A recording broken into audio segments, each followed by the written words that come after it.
말씀은 사무엘하 2장 18절에서부터 23절까지 말씀입니다.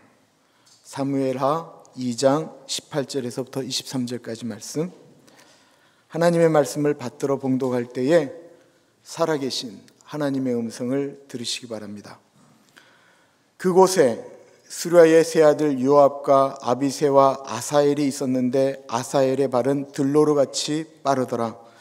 아사엘이 아브넬을 쫓아 달려가되 좌우로 치우치지 않고 아브넬의 뒤를 쫓으니 아브넬이 뒤를 돌아보며 이르되 아사엘아 너냐 대답하되 나로라.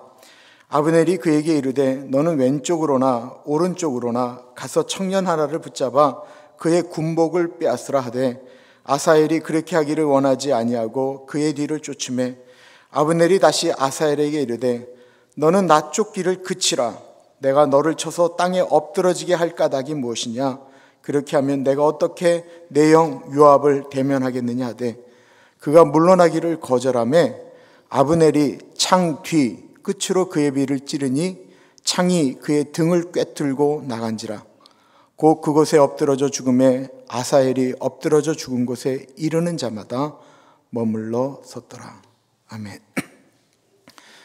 사무엘상이 끝나고 사무엘하가 시작되면서 우리의 머릿속에는 이런 생각을 가지고 사무엘하를 보시면 좋을 듯 싶습니다. 사무엘하는 다윗이 본격적으로 이스라엘의 왕이 되어가는 과정과 또한 다윗 왕이 지금도 이스라엘 사람들이 왜 그렇게 그리워하는지 가장 위대한 왕이 되어져가는 과정을 그리고 있습니다. 이스라엘의 첫 번째 왕이었던 사울 왕이 죽은 후 이스라엘을 다스릴 왕은 오직 다윗 왕 한 사람뿐이었습니다. 왜냐하면 이스라엘은 하나님이 진정한 왕으로 다스리시는 나라이기 때문에 그 하나님의 뜻으로 왕으로 기름 부음 받은 다윗 왕만이 유일하게 왕위를 계승할 수 있었기 때문에 그렇습니다. 그러나 사람들은 종종 하나님의 뜻을 알아도 하나님의 뜻대로 행동하지 않을 때가 있습니다. 그때가 언제일까요? 자신의 이익과 하나님의 뜻이 충돌할 때입니다.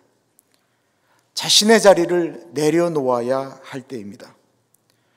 사울 왕이 죽게 되자 그를 따르던 무리들은 졸지에 갈 데가 없어졌습니다. 특히 사울 왕의 국방부 장관이었던 아브넬은 왕이 죽었으니까 어떻게 할 방법이 없었습니다. 유일한 길은 다윗 왕에게 항복하고 그의 밑으로 들어가는 것입니다. 하나님도 다윗 왕도 이스라엘 사람들끼리 싸우는 것을 원치 않았습니다. 그러므로 아브넬이 그냥 항복하고 나오면 되는 것입니다. 그러나 아브넬은 자신의 자리를 포기할 마음이 없었기 때문에 사울 왕의 아들인 이스보셋을 왕으로 세우고 스스로 그 나라의 국방부 장관이 됩니다.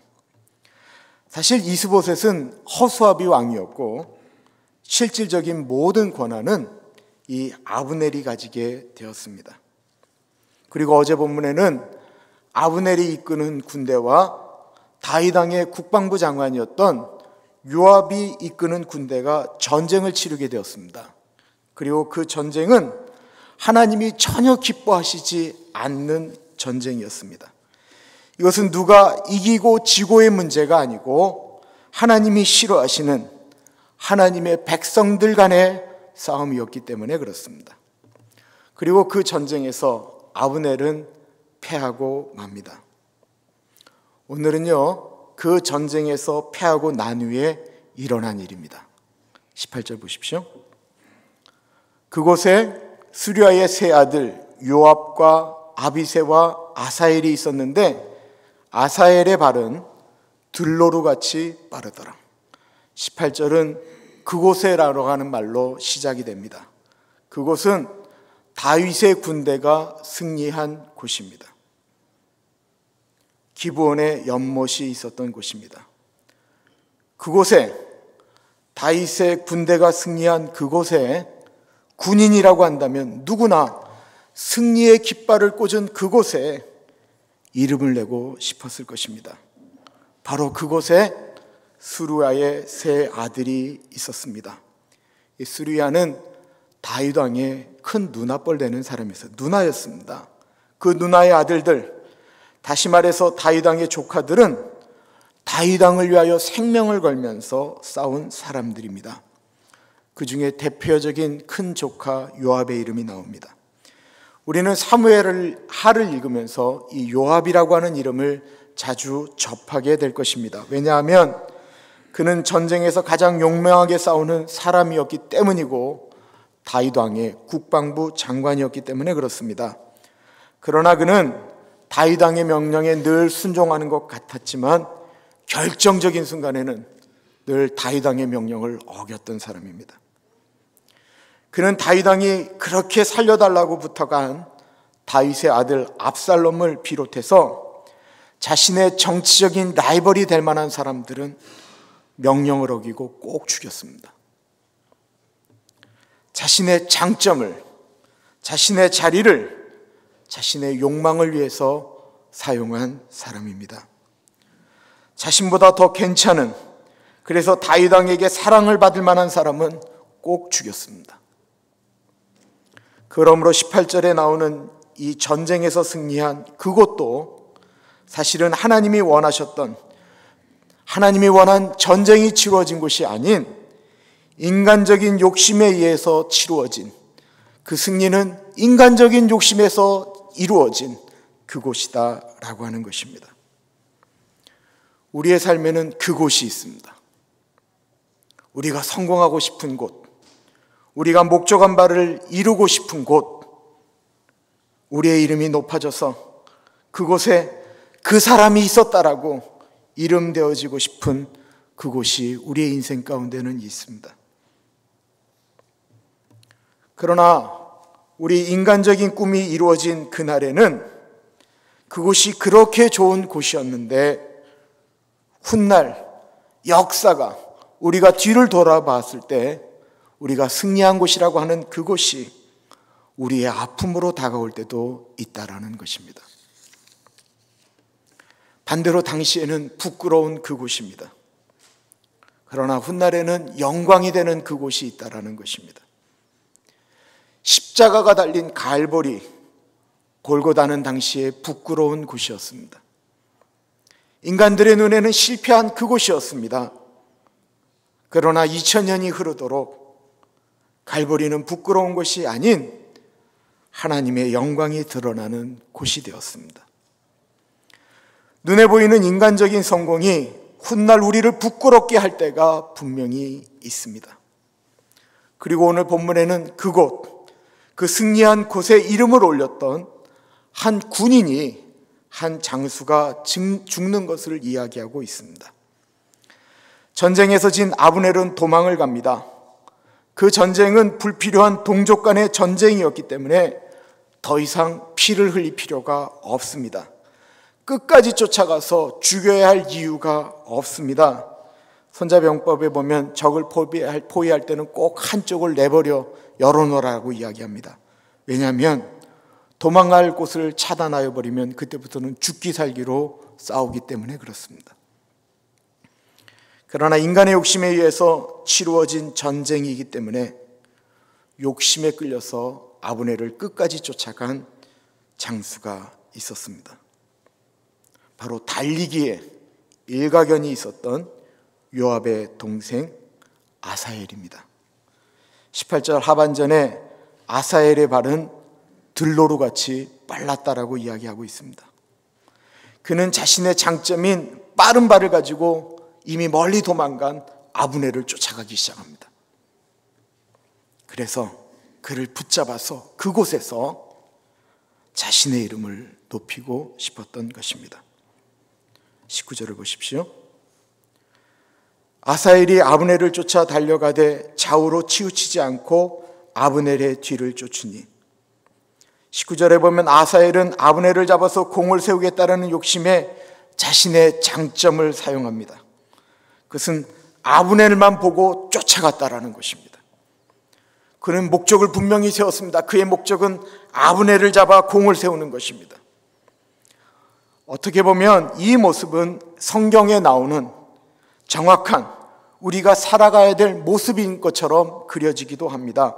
빌립보서 3장에 표대를 향하여 그리스도 예수 안에서 하나님이 우리 위에서 부르신 부름의 상을 위하여 달려가노라.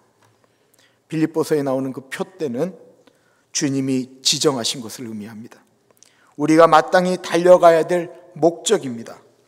하나님이 위에서 부르신 상급이 있는 그곳입니다. 그러나 지금 아사엘이 쫓아가는 아브넬은 하나님이 원하시는 표대가 아니었습니다.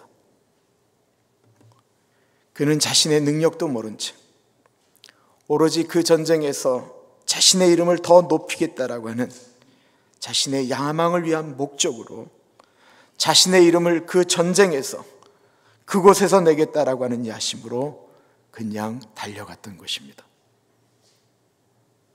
사실 우리가 달려가는 곳의 방향이 어딘지가 더 중요하죠. 그래서 우리는 속도보다 방향이 중요하다라는 이야기를 듣습니다. 그러나 혹시 우리가 달려가는 그 방향이 바르지 못하다고 한다면 우리는 그 즉시 돌이켜야 됩니다. 제가 얼마나 어리석은 사람인가 하면 제가 고등학교를 다닐 때 저희 누나가 저한테 8만 원을 주면서 당시 처음 나온 그 일본 소니사가 만든 워크맨을 사오라고 시켰습니다. 근데 당시 시중에서 한 8만 원 정도 하는 그 워크맨을 청계천에 가면요 6만 원이면 살 수가 있었습니다. 저한테 큰 돈 2만 원이 들어오는 역사적인 순간입니다. 그래서 워크맨을 향하여 방향을 정하고 가는 그 길에 저의 눈길을 사로잡는 일이 하나 있었으니 소위 말하는 돈 놓고 돈 먹는 박포장기였습니다. 박포장기 아세요?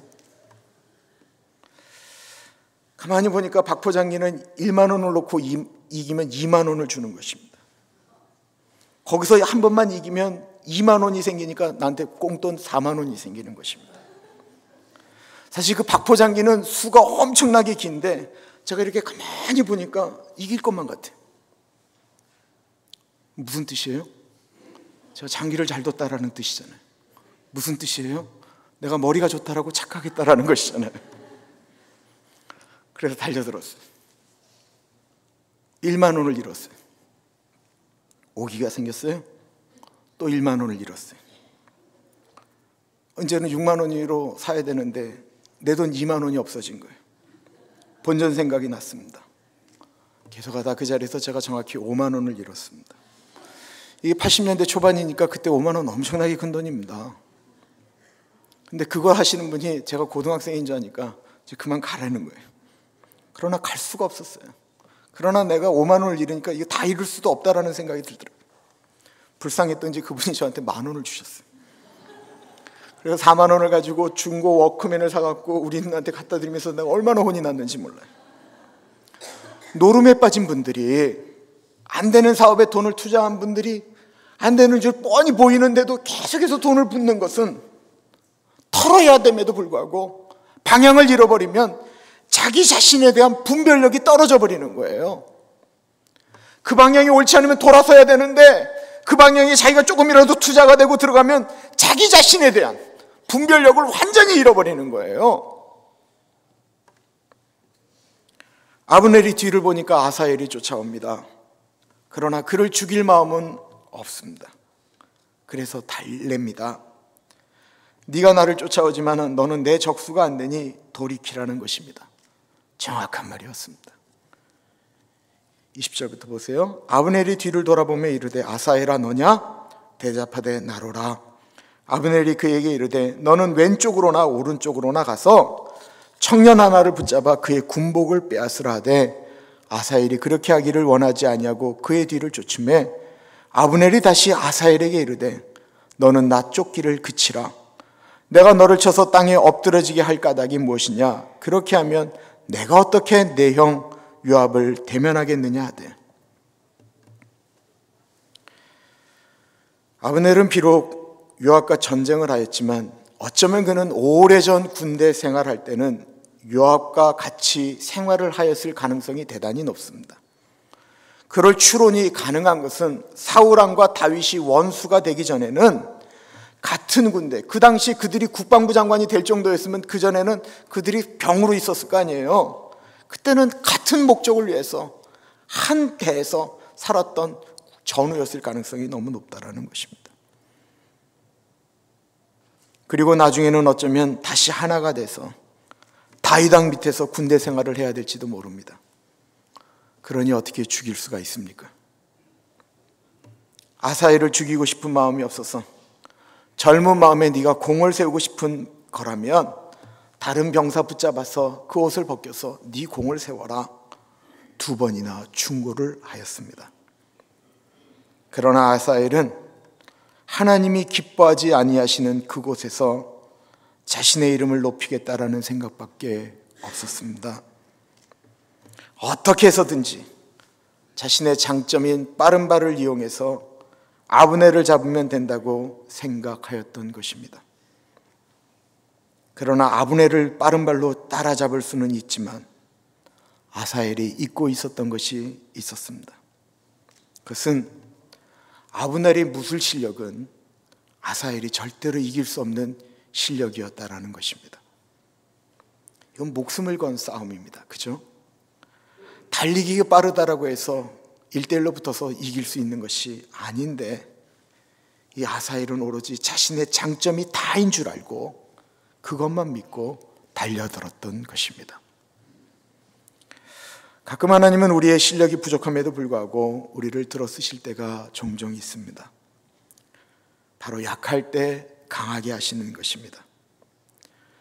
기도원은 겁쟁이였지만 그를 하나님이 붙잡아 주셔서 그는 무려 300명만을 데리고 무려 10만이 넘는 미디안 적군을 이기도록 하실 때가 있으셨습니다. 그러나 그것은 하나님이 그의 약함을 사용하실 때입니다. 지금 아사엘은 작은 재주, 본인이 빠르다는 그 장점 하나만 믿고 하나님이 원치 않으시는 욕심을 내고 있는 것입니다. 그래서 성경이 말을 합니다. 욕심이 잉태한 즉 죄를 낳고 죄가 장성한 즉 사망을 낳는다라는 것입니다. 이제 조금만 더 쫓아가면 도망가는 아브넬의 목덜미를 움켜잡을 수 있을 것 같습니다. 이 아브넬은 아사엘을 죽일 마음이 없기 때문에 들고 있는 창의 앞쪽이 아닌, 뾰족한 앞쪽이 아닌 창의 뒤쪽, 반대쪽으로 쫓아오는 아사엘을 이렇게 찌릅니다. 날카로운 창끝이 아니었습니다. 반대쪽이었습니다. 그런데 장점인 매우 빠른 달리기로 달려왔던 그 아사엘은 그 속도에 자신의 몸무게가 가속이 붙어서 창 반대쪽, 뾰족하지도 않은 그 반대쪽에 찔려서 그 속도 때문에, 그 빠른 달리기 때문에 배에서 등까지 뚫려서 죽게 됩니다. 23절 보세요.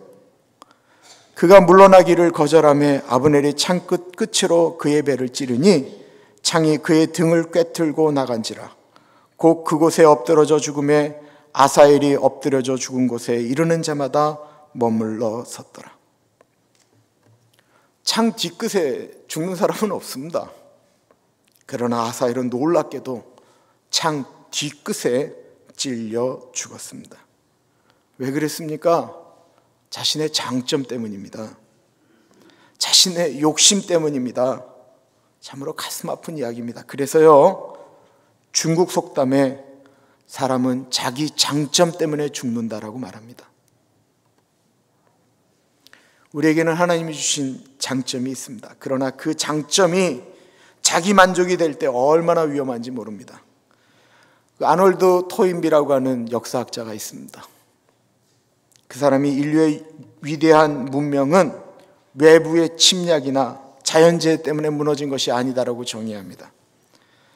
자신들의 장점을 너무 과신한 나머지 자신들의 부족을 메우려고 하지 않았기 때문에 인류의 거대 문명은 계속해서 멸망했다라는 것입니다. 솔로몬의 장점은 지혜였습니다. 그는 그 지혜로움으로 이스라엘을 참으로 아름답게 다스릴 수가 있었습니다.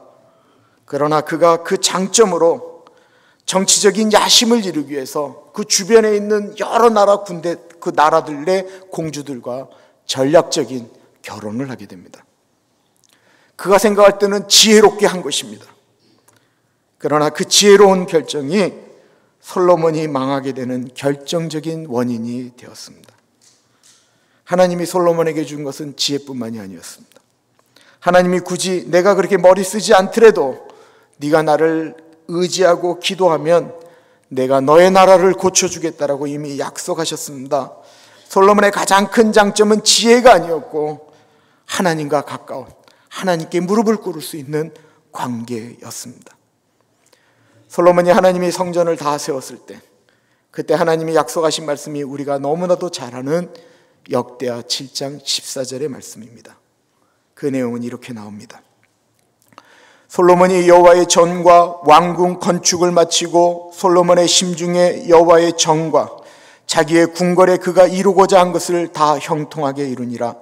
밤에 여호와께서 솔로몬에게 나타나사 그에게 이르시되 내가 이미 내 기도를 듣고 이것을 택하여 내게 제사하는 성전을 삼았으니 혹 내가 하늘의 문을 닫고 비를 내리지 아니하거나 혹은 메뚜기들에게 너희의 토산을 먹게 하거나 혹은 전염병이 내 백성 가운데서 유행하게 될 때에 내 이름으로 일컫는 나의 백성이 그들의 악한 길에서 떠나 스스로 낮추고 기도하여 나의 얼굴을 찾으면 내가 하늘에서 듣고 그들의 죄를 사하고 그들의 땅을 고칠지라.